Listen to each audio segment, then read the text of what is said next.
Uh, Hi guys, I hope the live is very clear to you.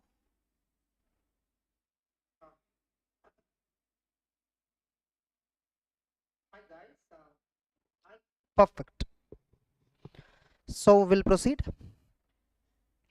So guys, now we are going to revise another chapter called audit evidence. This audit evidence has totally these many concepts. Approximately we have 8 standards, and we also have 2 different concepts, something like concept of assertion and concept of audit trial. So what I am going to discuss, whatever I have ticked in green, that we are going to revise it now. So we are going to revise approximately 6 topics, like 4 standards we are going to revise and 2 different topics I'm going to revise. 4 standards I'm not at all touching in this revision. 500 I'm not touching, 520, 530, 610. They are equally important here. But in a revision class, I'm only covering these topics. These, whatever I'm not highlighting, whatever I strike it off, that I'm not covering in the revision session. Okay, so actually I'm running very tight in terms of time, but it's okay. In the previous session also I told you tomorrow we are expecting a second baby. So but still in spite of that schedule, since I promised a day before exam revision, I'm taking it up. Already close to 4 hours I already gave. Yesterday I gave some 2.5 hours revision, and today morning also I gave 1 hour 15 minutes revision. Now this is another 1 hour 15 minutes is going to be. So already 4.5 hours revision including this. Again, items of financial statements I will give guidance. In respect of items of financial statements, I will give guidance on that. How to read in items of financial statements, what to read exactly, what many students miss in that chapter, that also I'm going to cover. Now, without any delay, let's enter into the topic. 501, 505, 510, 550, concept of assertion, concept of audit trail. These are the 6 topics that we are going to discuss now. Now, first one, 501.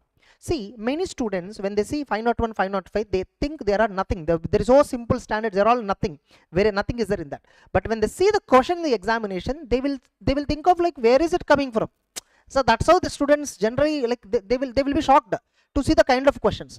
So don't take these standards as a simplest standard. They are all very complex standards, and let's decode that. Let's revise each and every complex part of it.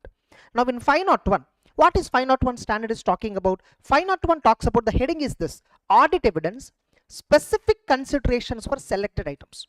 Audit evidence, specific considerations for selected items. Now the standard has selected 3 items: inventory, litigations and claims, segment information. The standard has selected 3 elements. One is inventory. Just a minute, let me open that. So the standard has selected totally 3 elements. One, you see I have highlighted with the black color here: inventory, litigations and claims, segment information. 3 were selected. Now what we need to consider, because here the standard says specific considerations for selected items. Selected items we saw. Specific consideration what? For inventory, you need to get evidence on existence and condition. Whereas for litigations, you need to get evidence on completeness of litigations and claims involving the entity.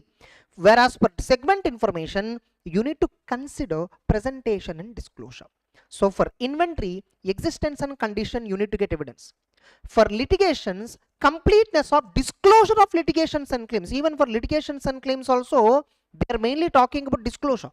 For segment information also, they are talking about presentation and disclosure. So with respect to inventory, we should get evidence on existence and condition of the inventory. With respect to litigations and claim, completeness of inventory. With respect to segment information, presentation and disclosure. Now directly, first let me go to segment information, which is the simplest one. Segment information. So what auditor has to get evidence about? What auditor has to get? In the recent JAN exam also, segment information, I think this question, understanding of management methods, has been asked. Okay, fine. Anyhow, segment information, we know it refers to details about different products and services of a enterprise. Yes or no? Where are and its operations in different geographical areas. So what is the audit evidence? The auditor shall obtain sufficient appropriate evidence regarding presentation and disclosure of segment information. So every company will present segment information, right? How are they presented? How are they disclosed? Whether are they in accordance with financial reporting framework? That is what we need to obtain evidence. So we need to obtain evidence on segment information, whether the segment information is presented and disclosed as per applicable framework. Suppose if the company Ind AS is applicable, as per Ind AS, segment information presented clearly or not, you need to get evidence. Now, in order to get this evidence, what you need to check? See, segment information, I hope you might have understood. There are some methods on identifying segments, identifying reportable segments, some methods were there. So understand management methods for determining segment information. So management would have followed some methods, right? Management would have implemented some methods, right, to identify reportable segments. What methods they used? Whether test those methods.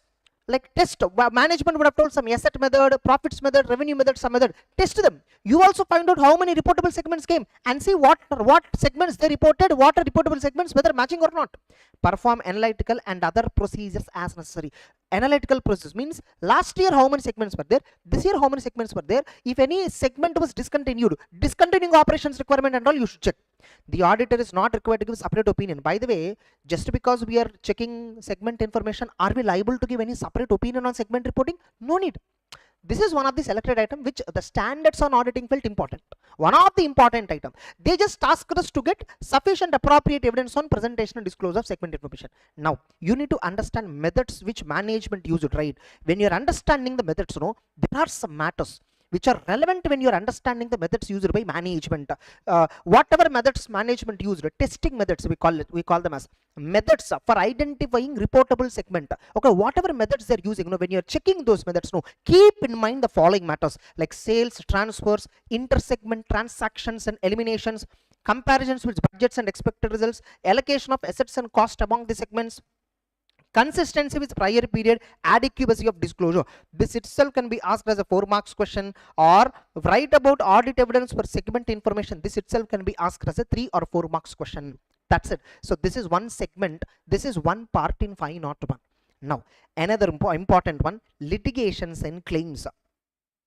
What is the audit procedure regarding litigations and claims? First, what auditor has to do here? Auditor, what is the auditor's objective here? The auditor has to obtain sufficient appropriate evidence whether the impact of pending litigations and claims of the entity, were they completely disclosed or not? Completeness they need to. Yes or no? So, yes, next. Audit procedures for litigations regarding litigation and claims. Litigations and claims may materially affect financial statements and require disclosure or accounting. Okay, fine. Audit procedure. What are the procedures to identify? Enquiry of management and in-house legal counsel. This is most important. Straight away they can ask as a 4 marks question. Audit procedures for litigations and claims. First to know, enquire management. Dear management, what are all the litigations were there? What are all the pending cases were there against the company? Not only management, enquire in-house legal counsel. Some large companies and all, they will have internal legal team. So ask them. Review minutes of top management. Review correspondence with external legal counsel. Review legal expenses account. Like here you see minutes of the top management meetings to identify are there any litigations which they covered. Look at correspondence with external lawyers. So through this correspondence, the auditor might discover any other pending cases against the company. Review legal expenses account. Legal expenses means what? Ledger account will be there. For what are all purpose legal expenses were incurred, check out. Through that, you may discover some pending cases against the company and use risk assessment insights. The company would have already performed risk assessment, right? So get those insights. These audit procedures may also provide evidence regarding valuation or measurement. When you're checking, when you're checking existence of litigations, you may also get evidence regarding valuation. Getting it? That's it. Next. Sometimes direct confirmation is important. Direct communication is important with the external legal counsel. Sometimes direct communication. So when to seek direct communication? Actually this was asked for 3 marks question. And procedure for direct communication, like when to seek direct communication, what is the process for direct communication? These two put together, they might ask as a 4 marks question. Be careful. When the auditor will get this is one item. There is another context. When meeting external counsel, see one point is direct communication with them. Like we don't meet, you send a direct communication, say 505, you just send an external confirmation. When to do that? There are some cases where you want to meet them. when to meet them. For example, in certain cases, no, the auditor may judge it necessary to meet external legal counsel. For example, matter is a significant risk. So on the matter where auditor is checking, no, he felt that significant risk is involved and the case is being handled by external lawyer, so he may decide to meet them. Complex matter exists, disagreement between management and legal counsel, some issues going on between the management of the company and the legal counsel, some issues going on between them, there is a conflict going on between them, or disagreement is there. I want to get a clear picture about what exactly the litigation is about. Then I will meet external legal counsel. In exam they will ask you, under what, they have asked once more, under what circumstances the auditor may require to meet external legal counsel. In certain circumstances, in the following circumstances, when there is a significant risk, when the matter is complex, when there is a disagreement between management and legal counsel, in all these cases the auditor may meet external. But remember, even if you want to go for these meetings, management's permission and management representative attendance is must. You can't directly privately contact external legal counsel without management's authority. So you must tell specifically to the management, get their permission and go and meet to the external lawyers. And make sure that one of the representative of the management is also there along with you when you're meeting external legal counsel. This is meeting. Sometimes you want to send confirmation. When you will send direct confirmation, when you will directly communicate with them, when the risk of MMS is identified. If auditor felt that some MMS is possible in litigations and claims, you felt that company is omitting some material litigations, or audit procedure suggests some other litigation might exist. When I'm checking one case documents, I felt that this will have few more implications, few more cases also possible. Okay, you felt that. So you want to get a clear-cut opinion of the lawyer. So that time also you can communicate with external legal counsel. Now, suppose you want to do communication, right? How you can do communication? Through general letter of inquiry or through specific letter of inquiry. Letter of general letter of inquiry, letter of specific inquiry. What is general letter of inquiry? Very simple. General letter of inquiry, how I will send, I will draft mail like this. Sir, we are the auditor of so-and-so company. So we understood that you are the lawyer of the company. Kindly let me know what are all the cases that you are dealing with the company and give a list of it. Like that, I'm generally asking him. I am not mentioning him which case he is dealing at, case names and all. I'm not talking. I simply mention I'm auditor of the company. Please give me list of cases that you're dealing. That's a general letter of inquiry. Many lawyers, they don't respond to a general inquiries like this. Now, if a lawyer is prohibited from responding general inquiries like this, then you will specifically ask them, like specific inquiry. In case general inquiry, it is unlikely that external legal counsel responds. Like external legal counsel, they don't respond for general inquiry. The auditor shall use a specific inquiry, and in that letter mention the list of litigations and claims, management's assessments of the outcomes. Sir, these are the list of litigations which management told me that you are dealing. So dear Mr. Lawyer, you are dealing 10 cases about this company. For this company, this is what management told me, 10 cases. 5 cases they said contingency in nature, 5 cases provision is what they mentioned. So request the lawyer, confirm management assessment. Like 10 cases you are dealing, sir, 5 cases like this is the status, 5 cases this is the status, this is what management told me, please confirm me whether management assessment is correct or not. So specifically mentioning list of cases and then sending them and asking them to confirm. This is specific inquiry where many lawyers will be willing to respond. So request that external legal counsel confirms management assessment and provide further information to the auditor if the list is incomplete or incorrect. So I will tell them, sir, these are the 10 cases which you are dealing. This is what company management told me, and the status of these 10 cases are as below. Like this is what management told me. Please confirm whether this 10 cases information correct or not as per your records. Also tell me if any of these cases not there, or if any other additional cases, sir, please give me. This is a specific inquiry. General inquiry means what? Through a letter of inquiry, ask external counsel to directly communicate with the auditor. If direct communication with auditor is prohibited for the ELC, external counsel, then perform alternative. What is the alternative procedure? If at all for a general inquiry, if legal counsel is not responding, then I will send a specific inquiry. Are you clear? So I hope now I don't know how many of you know this extent, know this depth that is there in the standard. SA 501, when they say nothing, very simple standard inventory litigations. This is the depth of the standard. I hope now you are able to understand. Okay, so in exams, no, they once specifically asked about letter of specific inquiry. In one of the exam they asked, in one of the exam they specifically asked about when meeting external legal counsel is required. In one of the exam, under what circumstances direct communication is required. This is asked for 2 marks and this is asked for 2 marks. Like this also they might ask. So be careful, don't take it granted. The subject auditing is very in-depth. You must know how depth the questions will come. This is the syllabus. This is what there in the ICA book. Many students don't even know that this much depth is there. That is why they fail in audit. Many students fail in audit not because they are not able to understand the subject. They don't even know syllabus what it is. They don't even know how much is there, how much depth is there in the standard. That's it. You know, this was asked in one of the attempt. This was asked in one of the attempt. This was asked in one of the attempt. You can go and check in our question bank we gave. So be careful. Next, finally, now coming to inventory. So with respect to inventory, what auditor has to obtain? You must obtain sufficient appropriate evidence regarding existence of inventory and condition of the inventory. For example, here one point I will tell you. You know, company inventory is there in one godown. Auditor, no, he did not visit the godown. Instead of that, he saw existence of inventory through CCTV camera. So through CCTV camera, through photographs and all, he saw inventory whether they are existing or not. Is this a correct audit procedure as per 501? This is how a question has been asked in CA final. This is not correct. Through cameras and all, you may get evidence on existence, but you don't get evidence on condition. Sometimes MCQ will be asked. You know, when auditor is attending physical inventory counting, he need to obtain evidence on what? Option A, existence and condition. Option B, valuation and condition. Option C, valuation and existence. Option D, existence, condition, and valuation. Option A, only existence and condition of inventory. You know, valuation of inventory, whether correct or not, accounting standard is already there and we verify accounting standard. So we are not bothered about valuation. We are bothered about existence of inventory. Is inventory there physically, first of all? If it is there, in what condition it is there?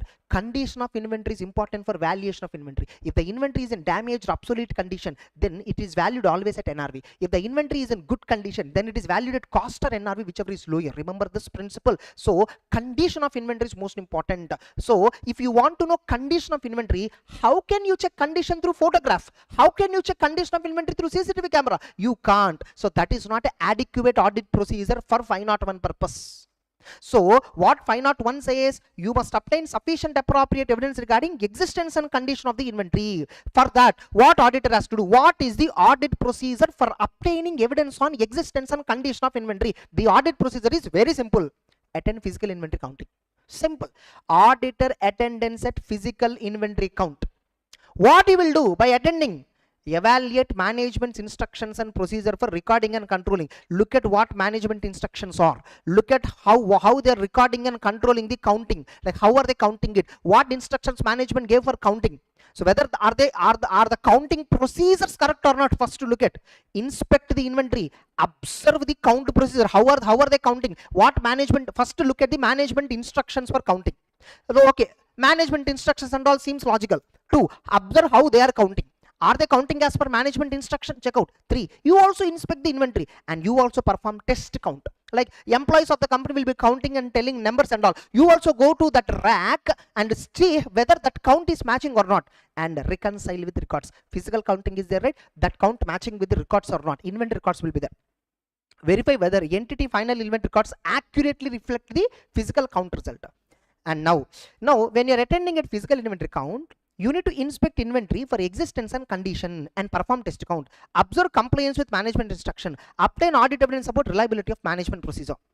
These procedures may be either a part of control checking or it may be part of substantive. So when you're attending physical inventory counting, the process of you're observing all this, right? This may be part of test of controls or this may be part of test of details. Anything it may be part of. Now matters relevant for attendance when you're thinking to attend physical inventory count. Suppose you decided to attend physical inventory count. There are some points that you should keep in mind.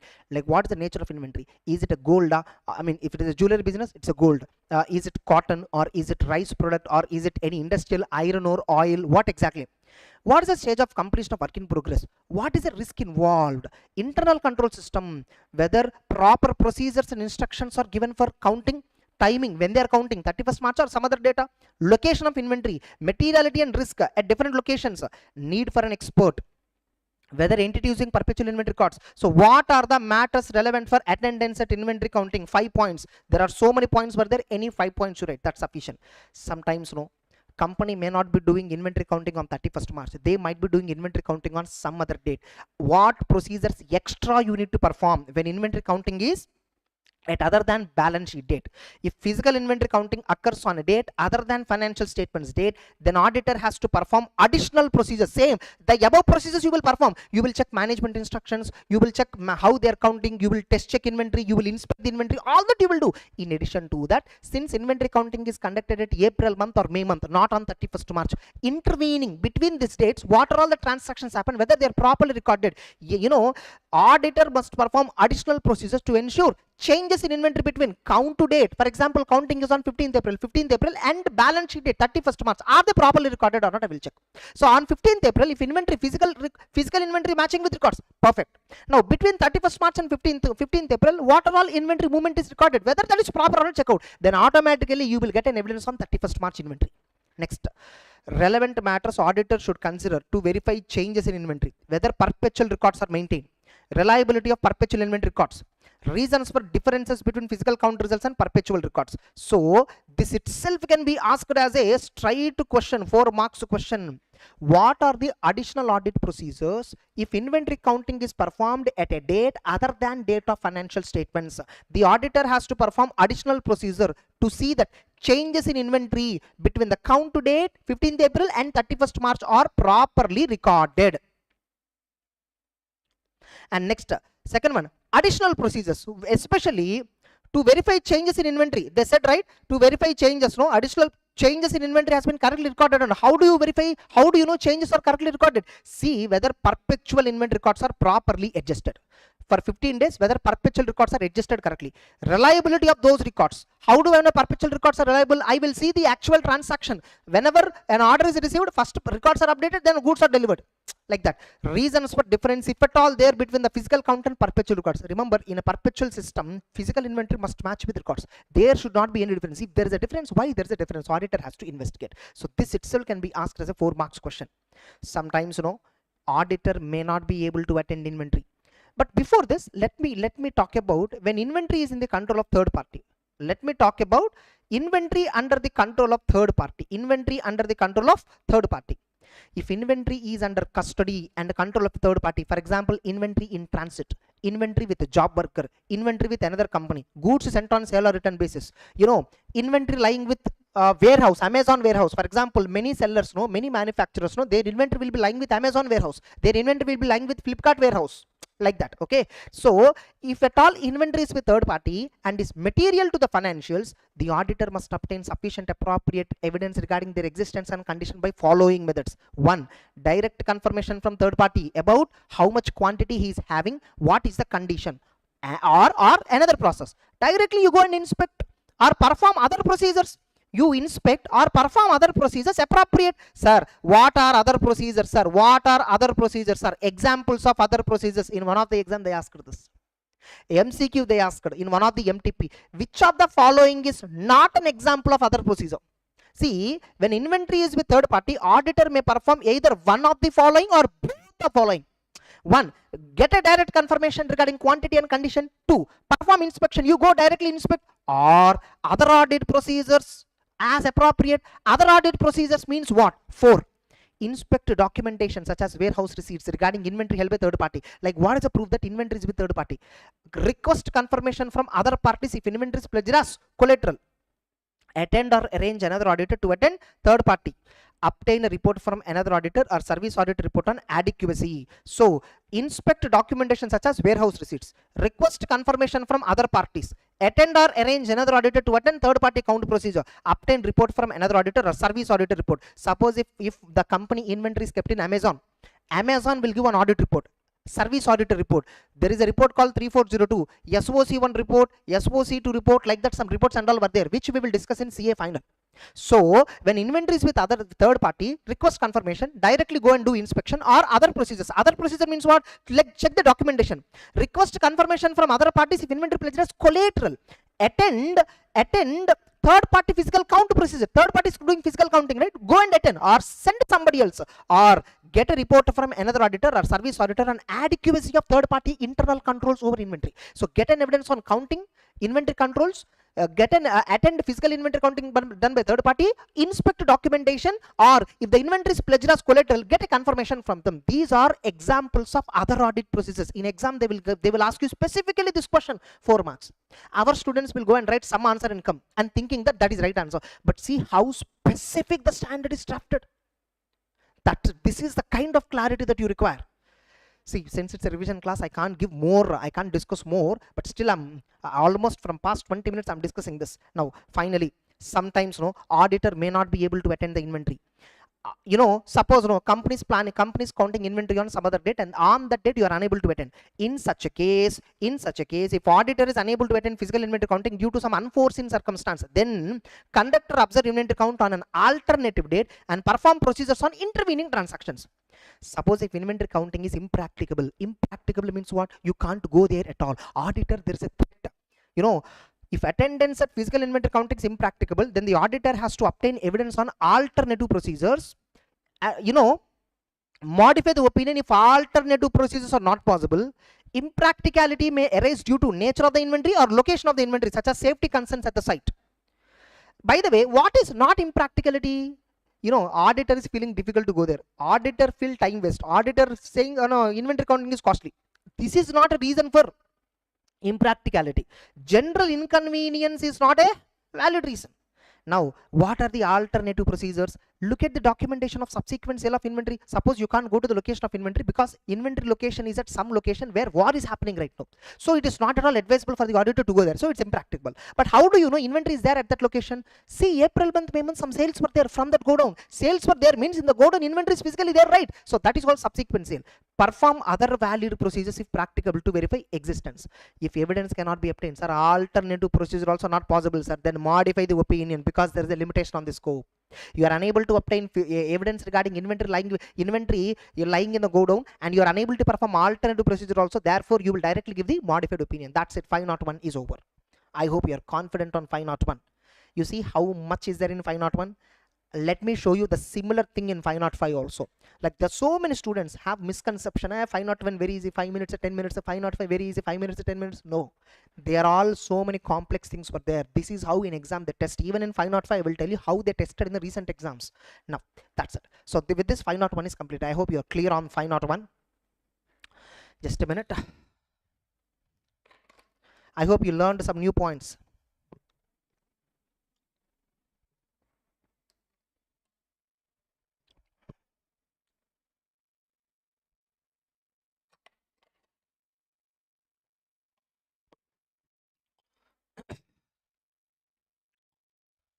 Just a minute, ma.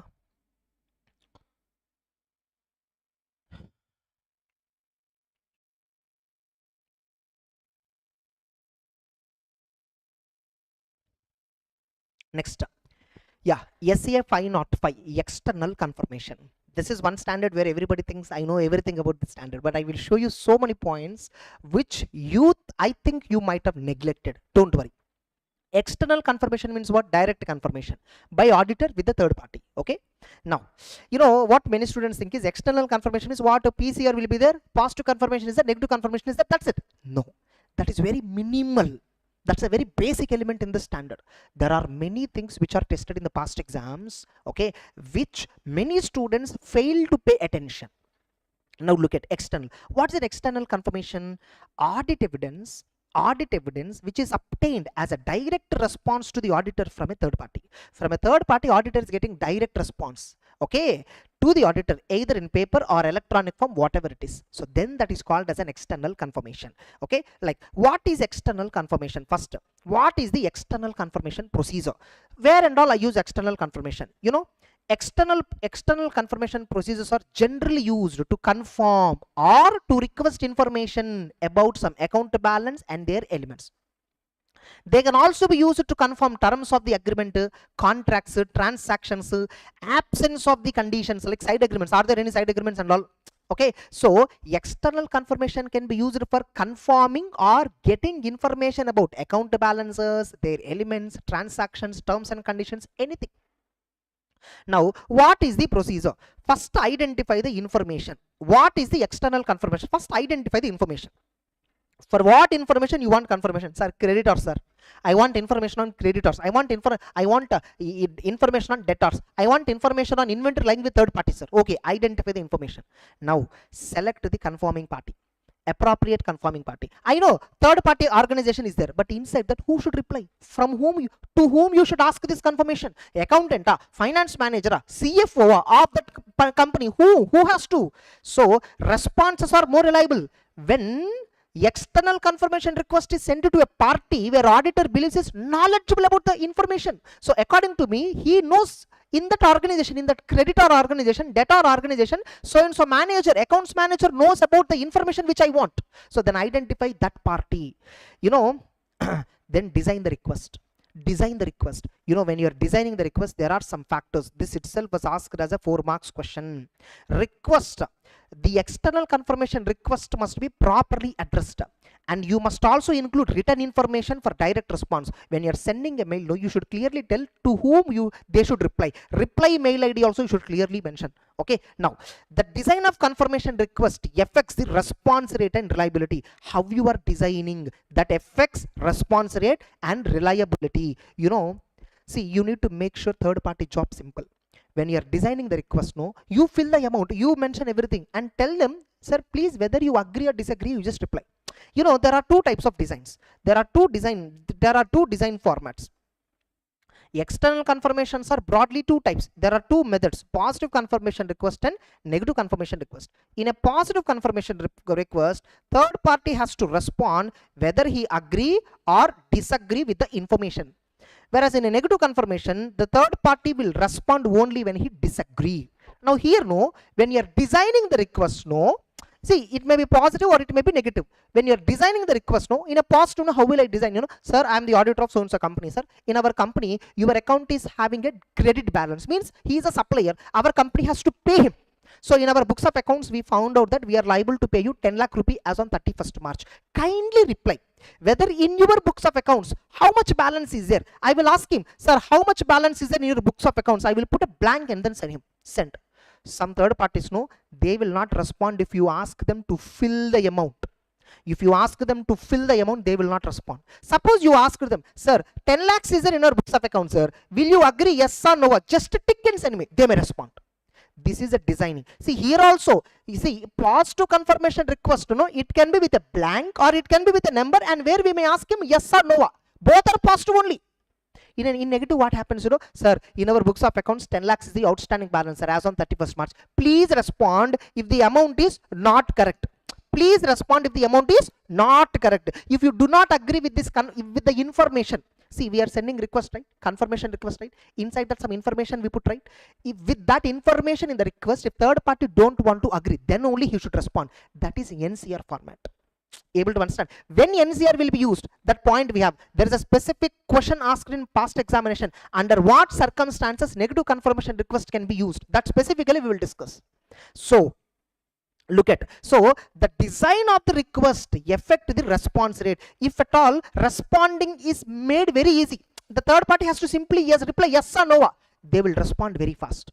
If at all third party has to take some pressure, they have to take some stress, they need to open their books of accounts and fill the amount. If that is the way you are asking, they may not respond. So the design of request affect response rate and reliability. So when you are designing, you should keep in mind the following points. What assertion you are addressing? Assertion means, are you talking about the existence of account balance or are you talking about valuation? Which assertion you are addressing? Accordingly you should design. And identify the risk of MMS, layout and presentation of the request, past experience on civil audit, method of communication, management's authorization for confirmation parties, ability of the confirming party to provide requested information. Some third parties, the person manager may not have the authority to respond. So that is also important when you are designing the confirmation request. See, management authorization, method of communication, paper, mail, past experience, layout and presentation. You may use a positive format or negative format. Within the positive format, you may put a blank and then ask them to fill, or you mention the amount and ask them to respond yes or no. All these points you should keep in mind. See, if you are checking overstatement, then there is a way to ask. If you are checking understatement, you are worried about risk of understatement, then there is a way to design the request. So there are so many elements you need to consider when you are designing the confirmation request. So these are the factors. Any 4 points, 4 marks question they'll ask, any 4 points you need to write. Straight question like this can be asked. So okay, you design the request, now send it. Now send the request. Okay sir, I sent sir. Send the request including follow-up request as and when needed. Generally follow-up request will be there in positive confirmation request format. In a negative confirmation format, follow-up request may not be there. Okay, next. Ensure requests are properly addressed and validated addresses before sending. In exam they might ask you, write about sending the request. Use additional or follow-up request if replies are not received within reasonable time. To enhance reliability, use positive confirmation requests that do not state the amount. You see, don't mention amount. In a positive confirmation request, tell the third party to fill the amount and send. But if you do like this, it may reduce response rate due to extra effort is involved.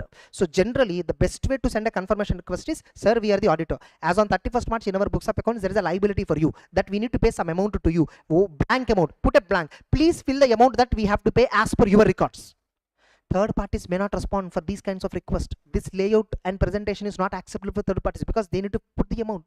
Some third parties, what they feel, if I put a wrong amount, a company will pay lesser amount to me. Like that, they'll be having some fears. Next. So what is the procedure? Very simple. First, determine the information.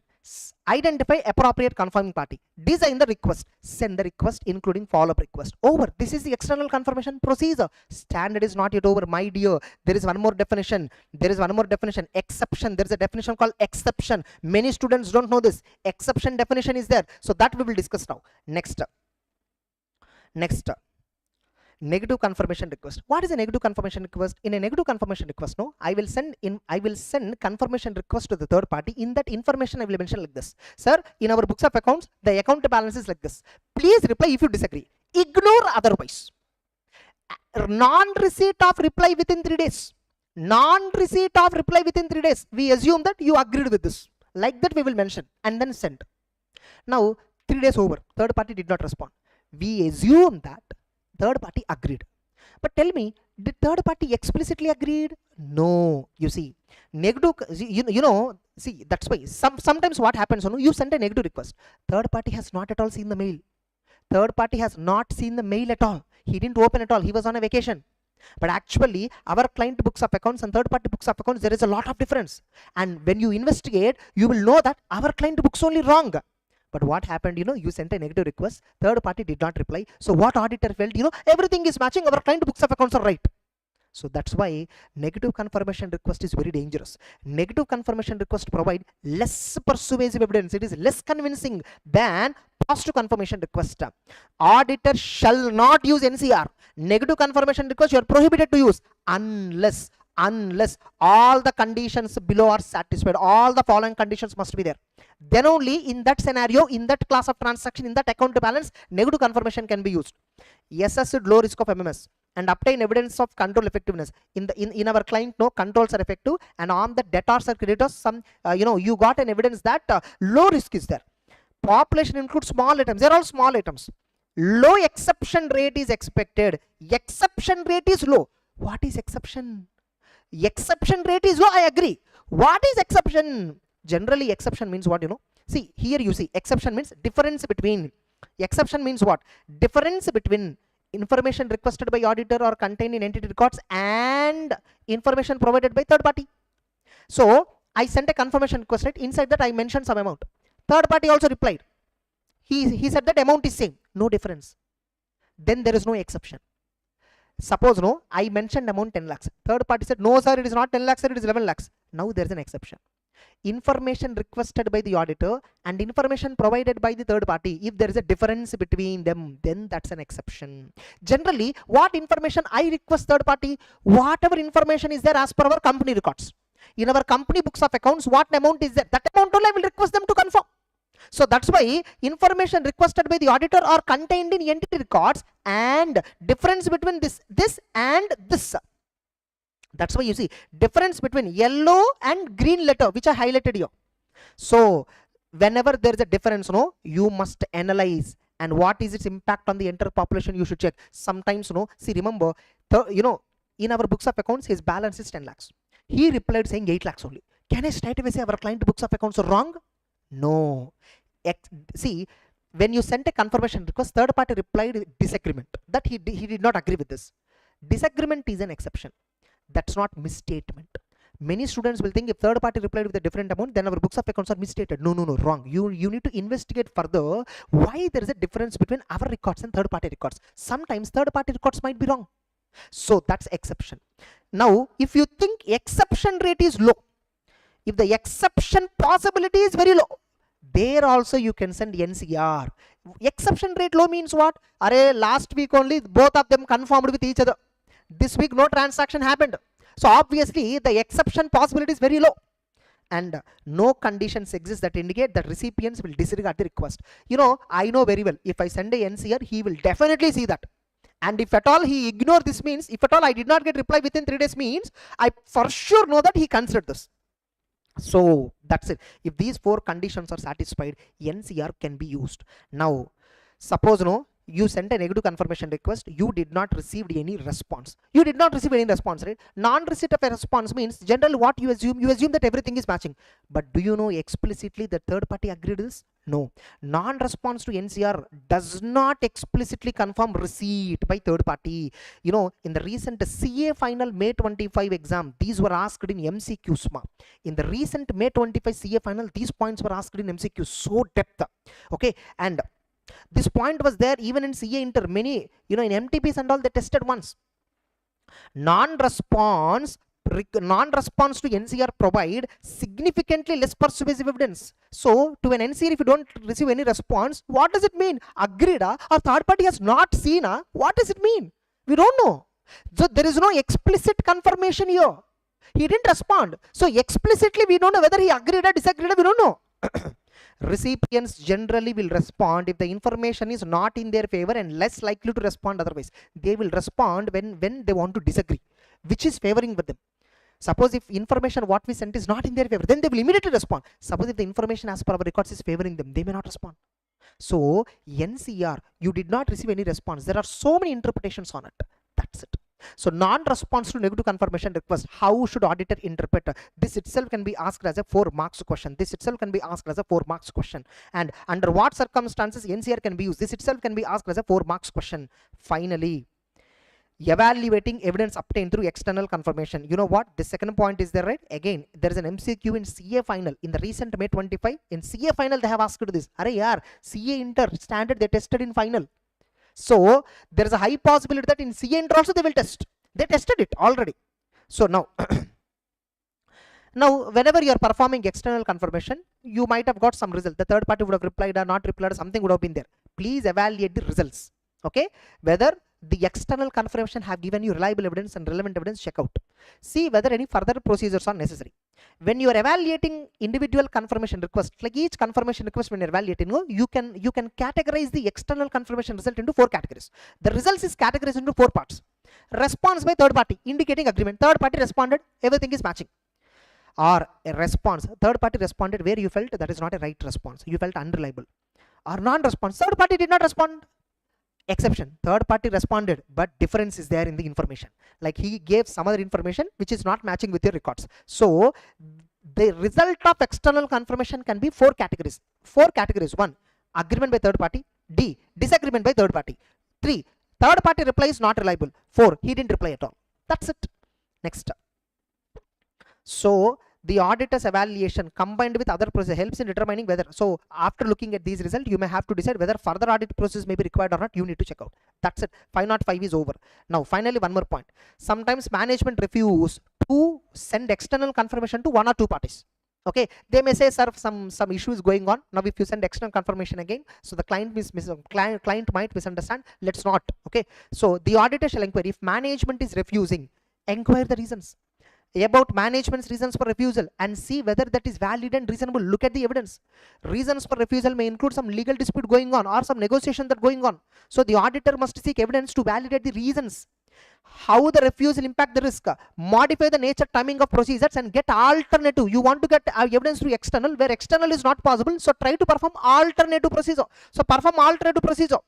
And if management refusal is unreasonable, communicate with the top management, those charged with the governance. Further, such a refusal sometimes may indicate fraud risk factor, and what is its impact of refusal on auditor's report. Check out. Sometimes you may have to give a qualified opinion or disclaimer of opinion if the refusal is unreasonable. That's it. 505 is over. Tell me honestly, how many of you found out many new points in this? Imagine in a 15 minutes revision, I showed you so many new points. Remember, this is not something I'm discussing out of the box. This is there in the ICA book. Cross check. Right now, open ICA book and cross check. So many students, they were misguided by showing all this standard simple or nothing. Don't believe. Be clear.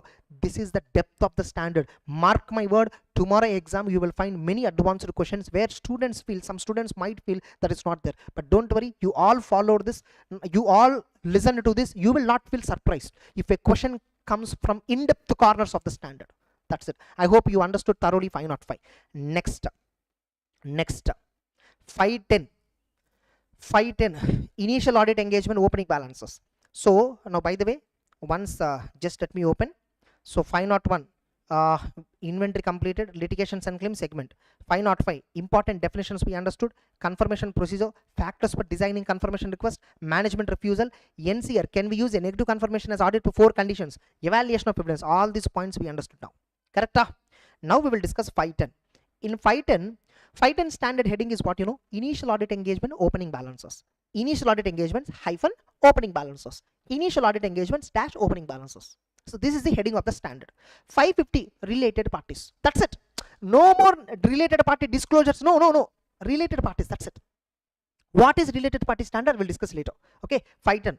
First, we need to understand opening balance definition, and there is a definition for initial audit engagement. First, we need to understand the definition. Then we need to understand what is the audit procedure for opening balance. Then we need to understand how to conclude and report, and to what extent audit procedures has to be performed for opening balances. What is the nature and extent of audit procedure for opening balances? That all, these 4 points we need to cover. Okay, in 510. So that's it. Just 2 minutes. Be online. I will be continuing. Just be online. 2 minutes.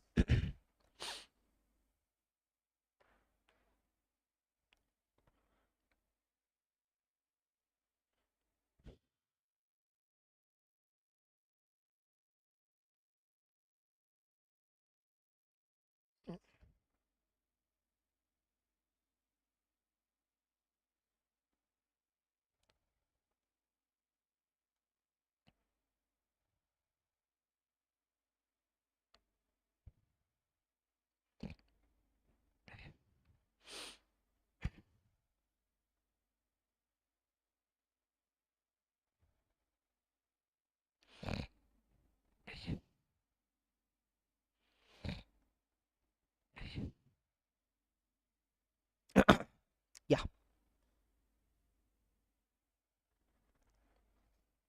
Yeah, somebody saying the book which they are following, many points are missing. Yeah, that's a problem. Many students were misguided with improper books. They say 100% ICA syllabus is covered, but not. Many, I should not say this, many faculties, some concepts which they can't explain, they remove it from the book. So that is something very serious sin.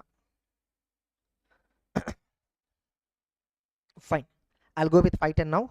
510. What is 510? Initial audit engagement and opening balance. What is initial audit engagement? First time I'm doing audit of this entity. That's an initial audit engagement. And initial audit engagement. First time I'm doing audit for a particular client. That's an initial audit engagement.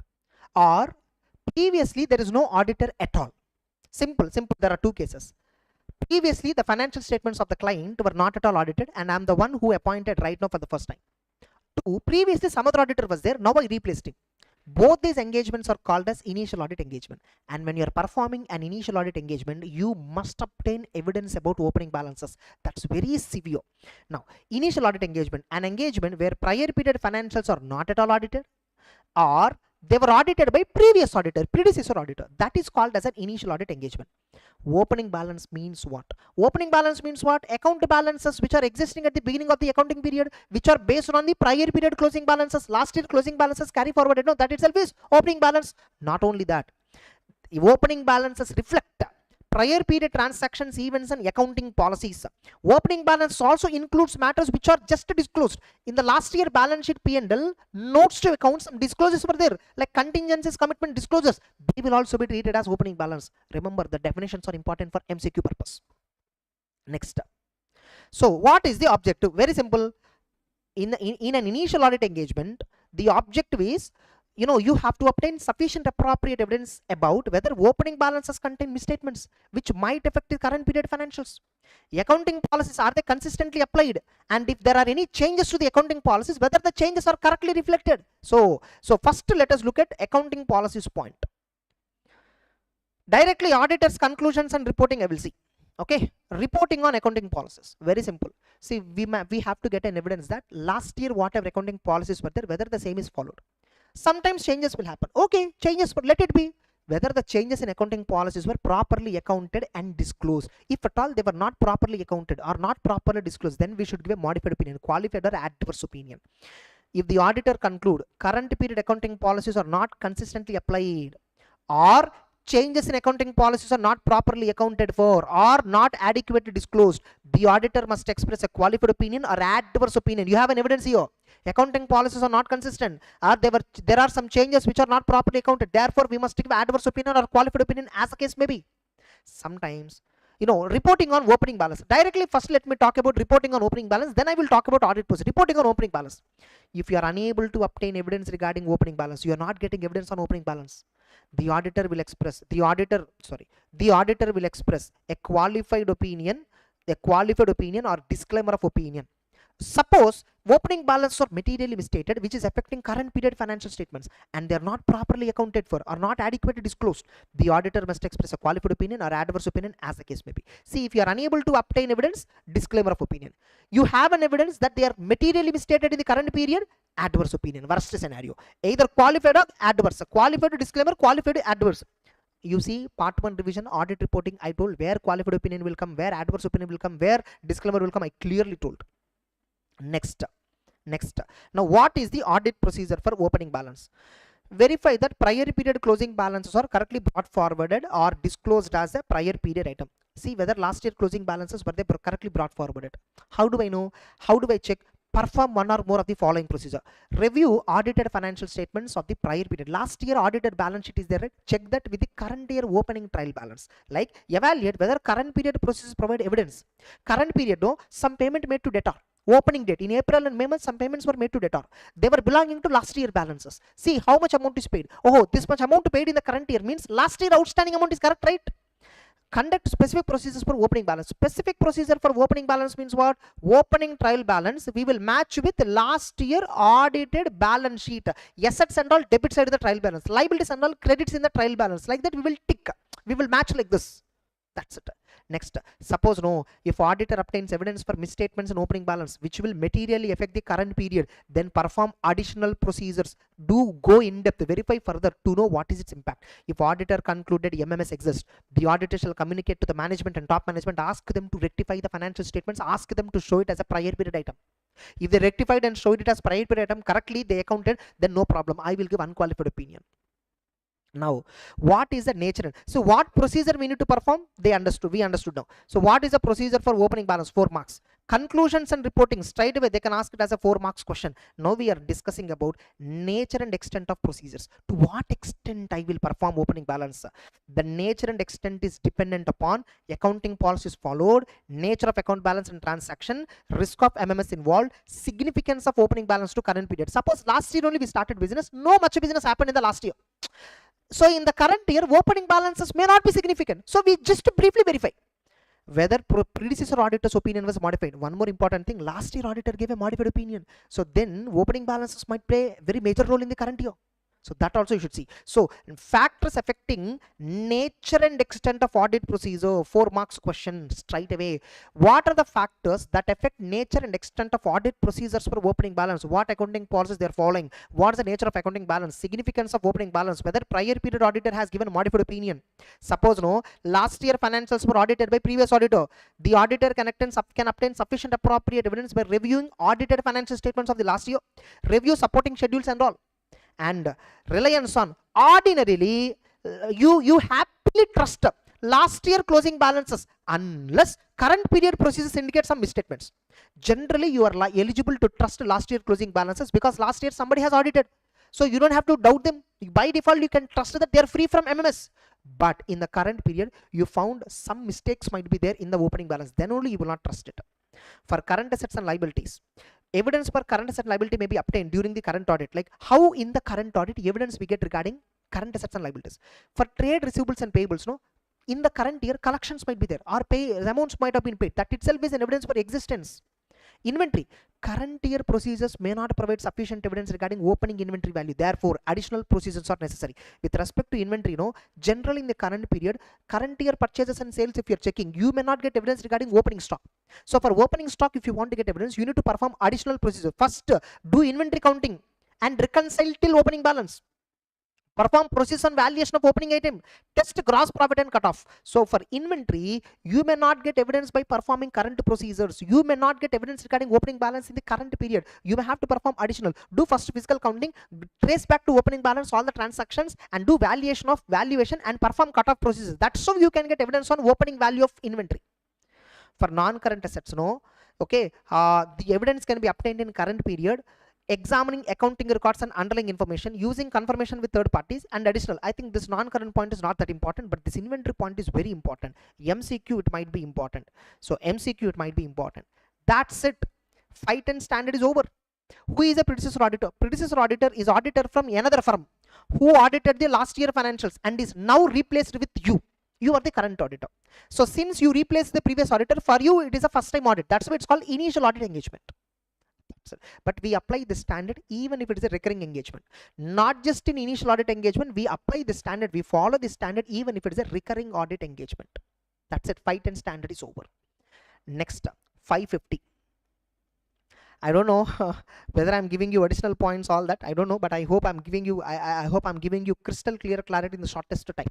You see, 50 minutes hardly. We covered almost 3 standards, that 2 big standards, 501, 505, 550. Many of you, whoever thinks they're nothing small, easy standards, now you might have understood how lengthy these standards are, how much content is there inside these standards.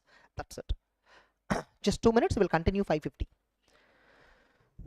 I'll be happy if you reply me whether you're understanding or not, whether you're able to revise quickly or not.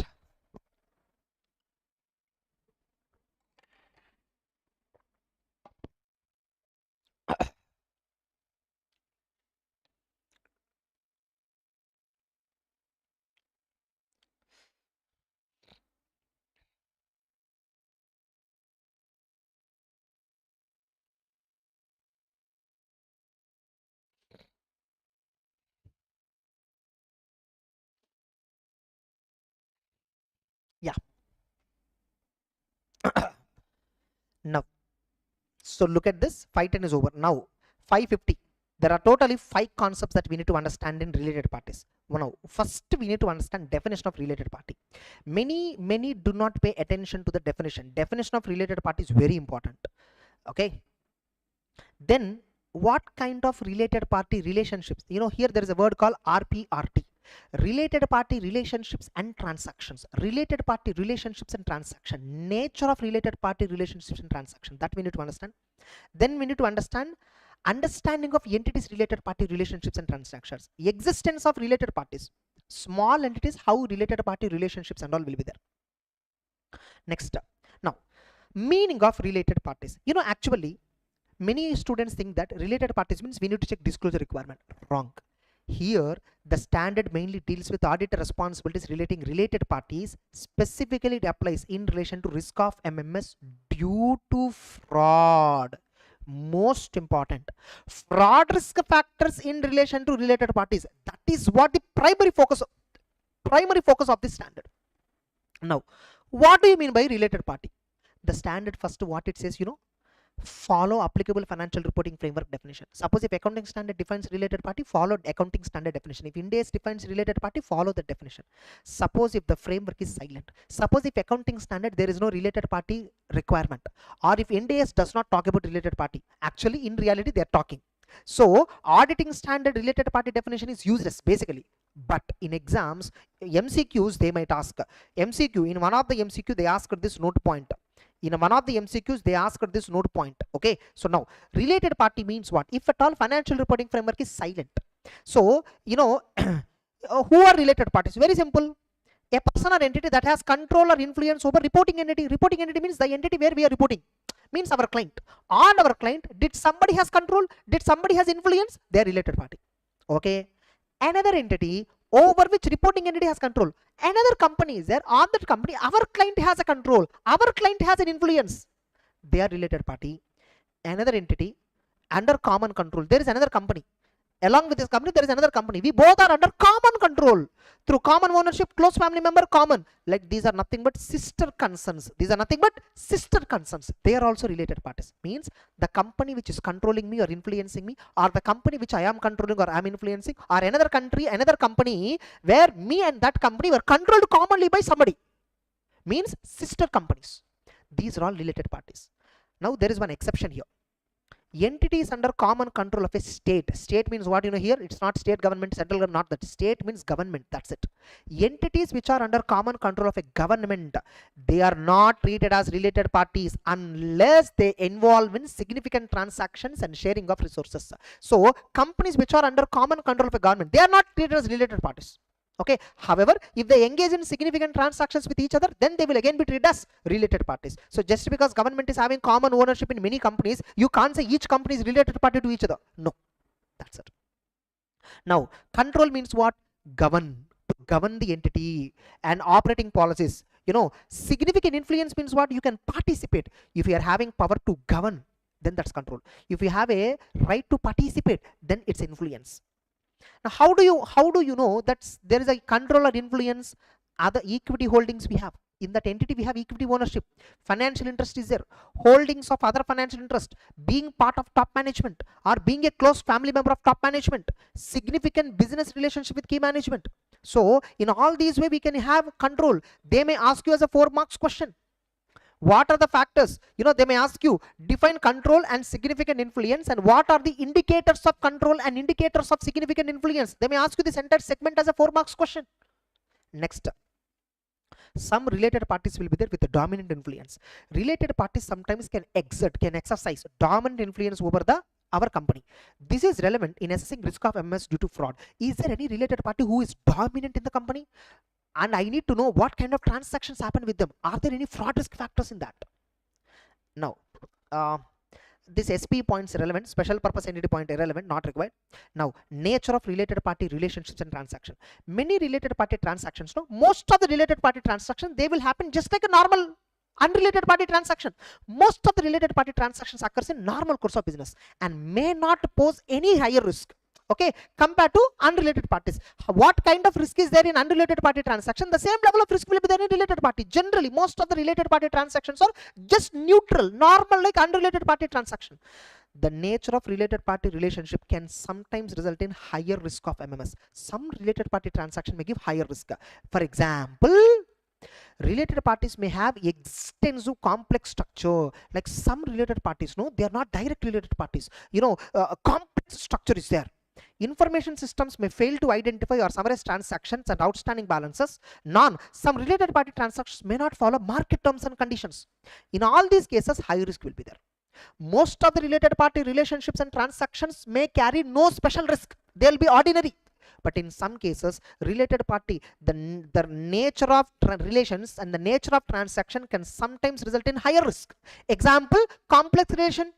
Ineffective information systems like our computers, our systems are not capturing related party data, or related party transactions are happening at non-market terms. In all these cases, the related party relationships and transactions carry higher risk. They may ask you in exam, right? Generally related party transactions may not carry higher risk compared to unrelated party, but there are some circumstances where related party relationships and transactions may carry higher risk. Explain. You need to write this entire point B. They're indirectly asking you nature of related party relationships, nature of related party transaction. This question they're asking. Next. So that's why you need to understand who are all the related parties of the entity, what transactions happen with them. So the identify, the auditor shall inquire who are the entities related parties, are there any changes compared to last year, what is the relationship between the entity and related party, are the holding, are the associate, are the joint venture, what exactly, whether entity entered into any transaction, if so what is the type of transaction, purchase, a sale, a loan, what is it, and what is the purpose of the transaction. So the auditor shall inquire who are the parties, are there any changes compared to last year, are there any transactions, what kind of relationships we had, are there any transactions with them, if so what kind of transaction, how much amount involved, what's the purpose. The auditor shall do risk assessment procedure, obtain an understanding of controls established to identify and disclosure of related party. So they may ask you, write about risk assessment procedure for related party, 4 marks question they might ask you. Or they might ask you this itself as a 5 marks question, write about understanding of entities, related party relationships and transactions. This itself they can ask you as a 5 marks question.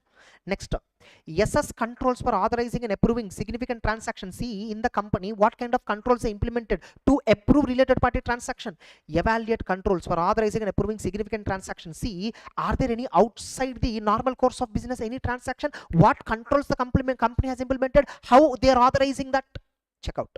And verify existence of related party. How do I know whether there are related party transactions in the company? First I will ask company, how do I verify existence of related party? I will look at income tax returns, I will look at information filed with regulatories, I will look at shareholder records, I will look at agreements with top management, I will look at significant contracts and agreements, I will see invoices and correspondence, I will see life insurance policy and see who is the nominee and on what people they have taken. I will see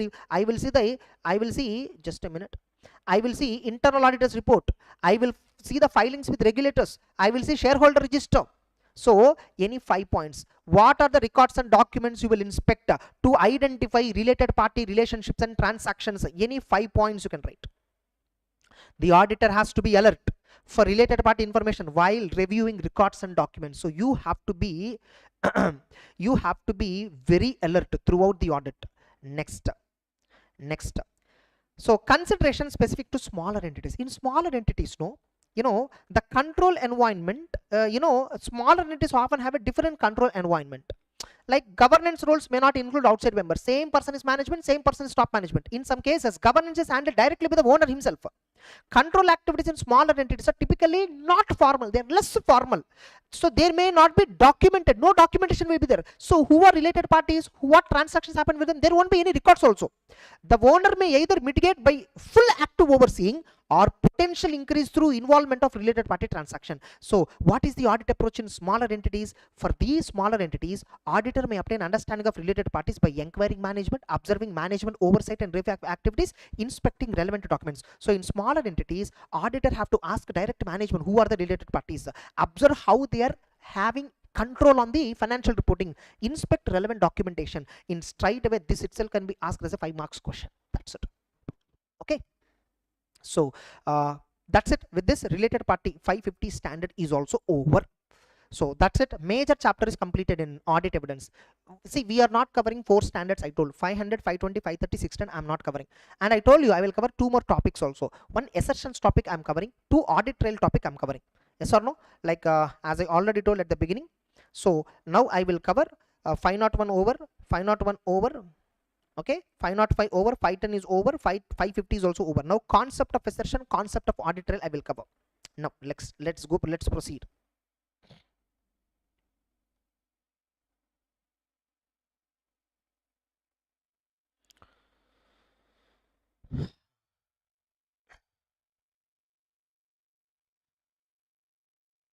So in this, we have something called assertion. Assertion means what?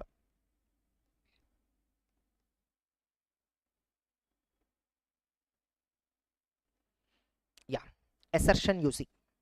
Concept of assertion. Assertion means what? Very simple. Assertions are nothing but representations by management. They may be explicit assertion or they may be implicit assertion, which are mentioned in financial statements, which are verified by the auditor to identify potential misstatement. For example, here there is an example. For example, see, I found in balance sheet under current assets like cash in hand 8,000 rupees. Like in balance sheet of one company, cash in hand 8,000 is there. What is it asserting? What management is asserting there? What management is trying to tell through that balance sheet item? What management is saying indirectly? Management is indirectly saying the company, firm means company here, entity, firm, organization, concern, anything is same. The firm had 8,000 in hand in notes and coins. Indirectly, that's what they're saying. That the cash was free and available for expenditure. The books of account also show an identical amount at the end of the day. So when I see balance sheet 8,000 rupees cash in hand, this is what management is asserting. Suppose another example, plant and machinery, 2 lakhs is the original cost, depreciation of accumulated how that much, current year depreciation this much, total accumulated 83, and net return on value 1,70,000. So they mention depreciation schedule like this. What is it asserting? Indirectly they are saying the firm have own plant and machinery, historical cost is 2 lakhs, plant and machinery is physically there, asset is being utilized for business purpose, total depreciation is 83,000 till the date, 13,000 is belonging to current year, and the amount of depreciation has been calculated based on some method of depreciation. So by mentioning this information, by giving this information, management is trying to tell indirectly so many things. See, impliedly they are saying they're owner of the plant and machinery. That's an implied assertion. Yes or no? And we are indirectly telling physically plant and machinery is existing. These are all various assertions. So broadly, assertions are divided into these categories. Assertions related to transactions and events. You know what? Auditor has to verify these assertions.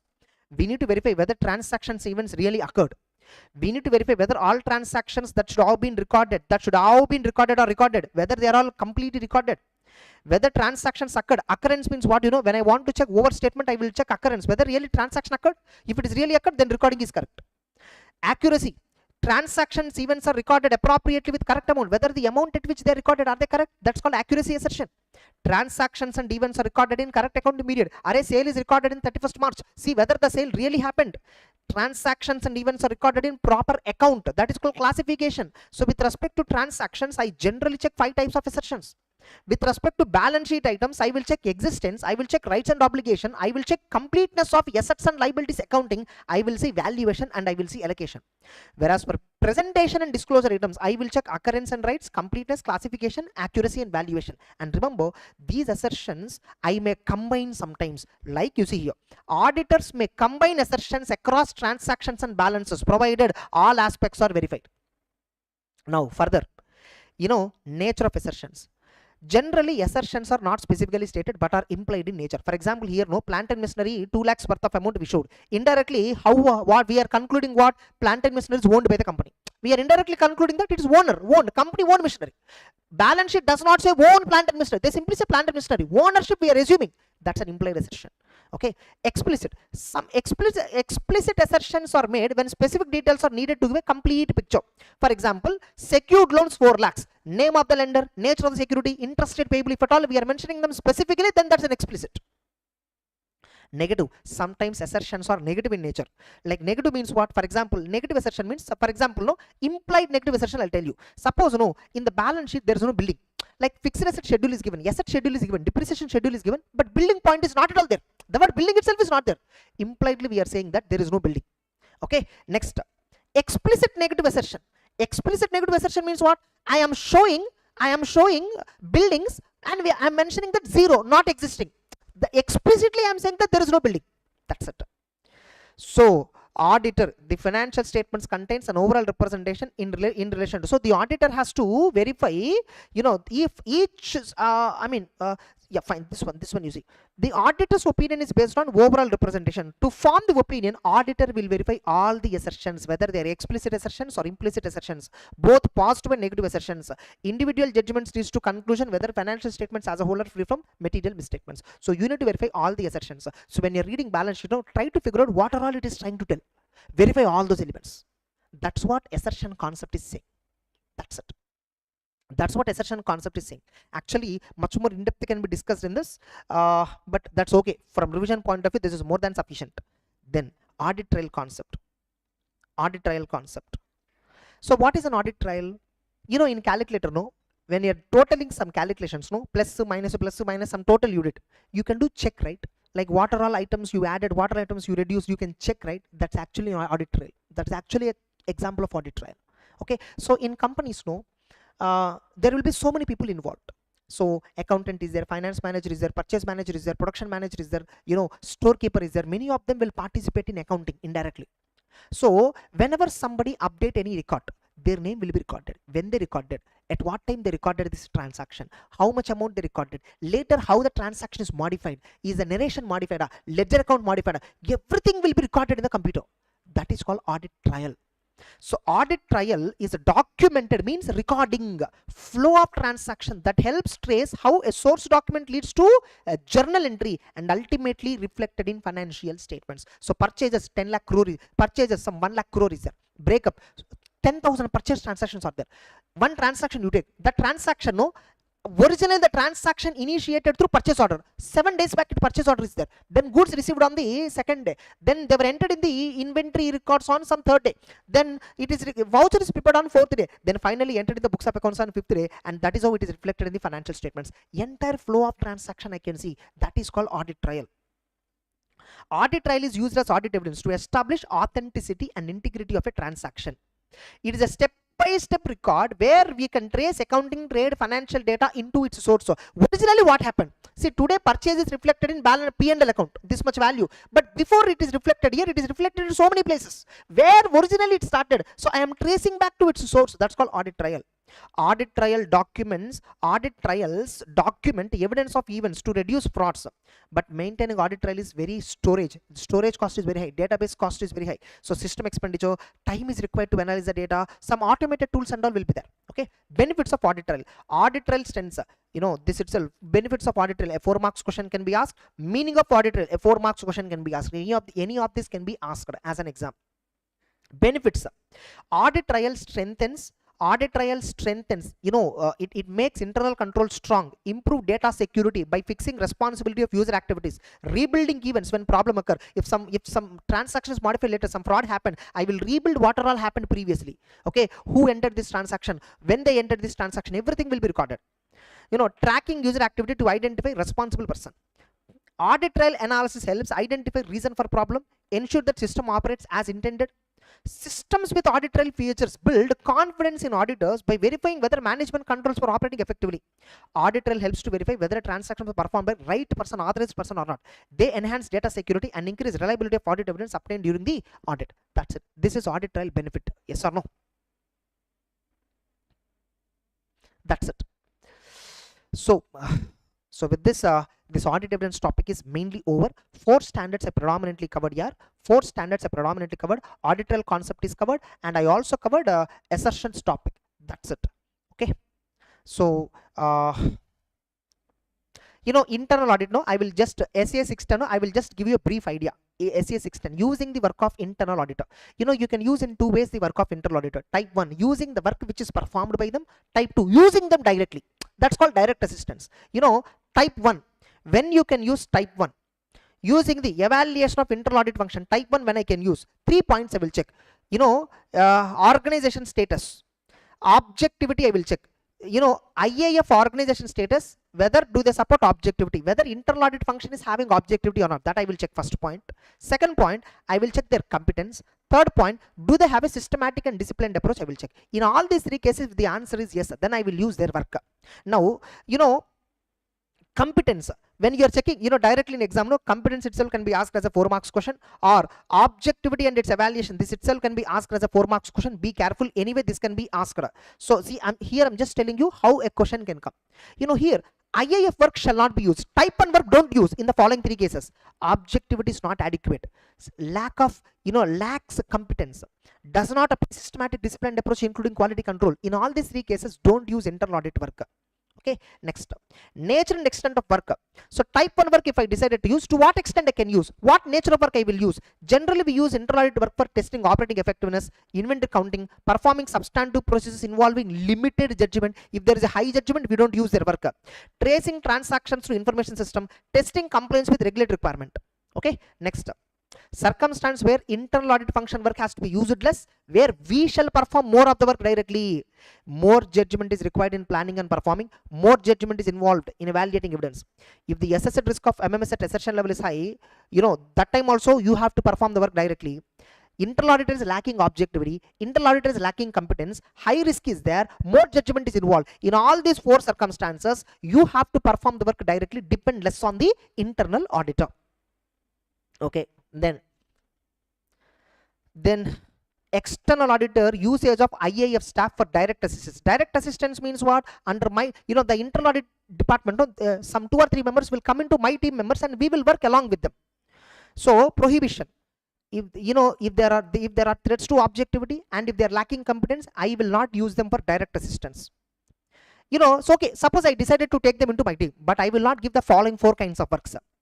Areas involving significant judgment, I will not allocate to direct assistance people, or area related to high risk of MMS, I will not allocate to them. It is related to work which they already perform, that area I will not reallocate them. Or decisions I need to take under this standard, under 16 standard, I need to take some decisions. That decision making power I will not allocate to them.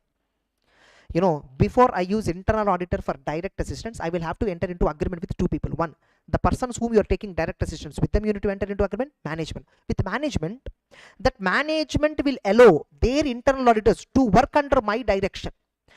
And from internal auditor, written agreement, like that they will maintain confidentiality of whatever I am instructing, and any threats to their objectivity they should immediately tell me. Like that I will enter into agreement with internal auditor. That's it. So this is 610 overview. I am not briefly, I just briefly discuss 610. Remaining 4 standards I'm not covering this in depth. Okay, I'm briefly discussing, just an idea I'm giving you. That's it. With this, audit evidence topic is over. Okay, that's it. So I hope you thoroughly enjoyed with this revision. So audit evidence topic, 4 standards I covered, 610 I briefly told you, assertion topic I briefly told you, audit trail topic briefly told you, but 4 standards I covered little better. Okay, so I covered, I properly revised it, and I also told you at every standard how a different question can come in exam. That's it. Okay, take care guys, all the very best.